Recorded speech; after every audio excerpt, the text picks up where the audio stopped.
Assalamualaikum warahmatullahi wabarakatuh. Saya Rizky Jokanayan akan menjelaskan tentang uh, perbedaan kurikulum di Finlandia. Nah, di Finlandia itu pelajarannya sangat fleksibel, yang dimana Menteri Pendidikannya di sana menerapkan wajib pendidikan dari umur 7 tahun sampai 16 tahun, yang dimana umur 16 tahun itu sudah tamat SMP, dan tamat SMP itu sudah dapat bekerja di setiap instansi yang ada di Finlandia. Lalu apakah mereka bisa melanjutkan ke sekolah SMA dan SMK gitu? Mereka bisa, yaitu namanya sekolah vokasi atau gimnasium, yang dimana sekolahnya itu gratis. Mereka di sana menerapkan sekolah gratis dari tingkat TK sampai S2 dengan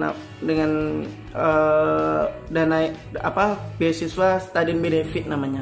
Study benefit, yang dimana dari TK sampai SMP itu mereka mendapat beasiswa dan mendapatkan jam makan siang, uang jajan.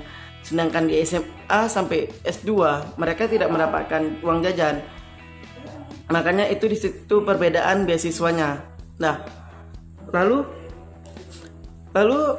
apa perbedaan sih di Indonesia dengan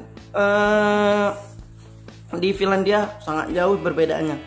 Yang dimana di Finlandia itu kita bisa melihat di sana anak umur 16 tahun itu sebanding dengan anak 18 tahun yang ada di seluruh dunia, karena sudah dinilai oleh PSI itu sudah ada di makalah.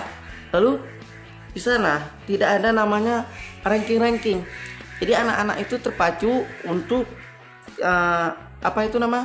tidak terlalu terpacu dalam ranking, tapi dalam permasalahan. Mereka menerapkan pembelajaran yang sangat mudah, yaitu di mana anak-anak mencari permasalahannya sendiri. Dan di sekolahnya, misalnya di satu kelas, mereka itu dipisahkan. Ada yang hard skill, ada yang soft skill. Jadi di mana di setiap kelas itu mempunyai soal yang berbeda, di mana misalnya pembelajaran matematika, di anak-anak yang punya keterbatasan dalam pembelajaran itu diberikan soft skill. Soft skill itu soal-soal yang agak mudah. Tapi anak-anak yang punya kemampuan lebih itu diberikan hard skill. Makanya tidak ada pemaksaan dalam pembelajaran, yang dimana mereka semampunya aja belajar. Tidak seperti di Indonesia yang menerapkan semua anak itu sama, dimana anak itu nggak bisa tetap harus bisa, sama yang bisa tetap harus bisa. Maka di perbedaannya itu jauh kali. Nah, lalu di mana lagi perbedaannya?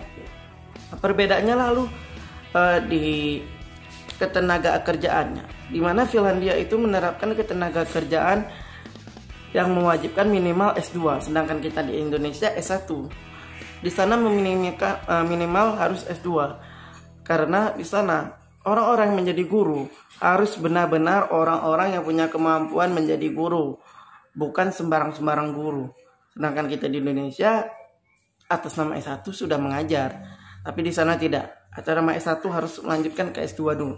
Maka di sana tes PNS-nya itu sangat sulit. Karena apa? Di situ sangat dipilih karena yang menjadi PNS itu gaji yang sangat besar. Jika kita di Indonesia 5 juta, di sana 30 juta. Sekitar 30 juta. Nah, lalu perbedaan matematikanya di mana sih? Perbedaan matematika Indonesia dengan Finlandia? Nah, perbedaannya itu bilangan mereka lebih banyak mengerjakan problem solving ketimbang kita yang sibuk dengan pembahasan dan dengan simbol-simbol. Nah, pemecahannya sendiri seperti kalau di Indonesia itu kita mengembangkan berdasarkan kompetensi. Nah, sedangkan di Finlandia tugasnya kurikulum aja. Tugas kurikulum dalam matematika adalah untuk menawarkan kesempatan pemikiran matematika dan untuk belajar konsep-konsep matematika ada. Habis itu di SD beda nggak dengan yang lain? Kalau di SD kita terlalu banyak untuk mengelola data dalam pemecahan seperti tambah, pengukuran.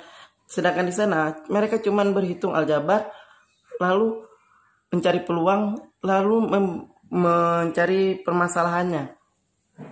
Yang dimana permasalahannya dalam problem solving itu anak-anak lebih memecahkan masalah ketimbang menentukan kompetensinya. Kalau kita di Indonesia mengikuti kompetensi yang ada di Indonesia, sedangkan di Finlandia mereka menerapkan pemecahan masalah. Jadi tidak ada namanya mengejar kompetensi ataupun mengejar permasalahan seperti kompetensi yang ada di Indonesia. Mungkin sekian dari saya akhiri dengan wabillahi taufiq wal hidayah. Assalamualaikum warahmatullahi wabarakatuh.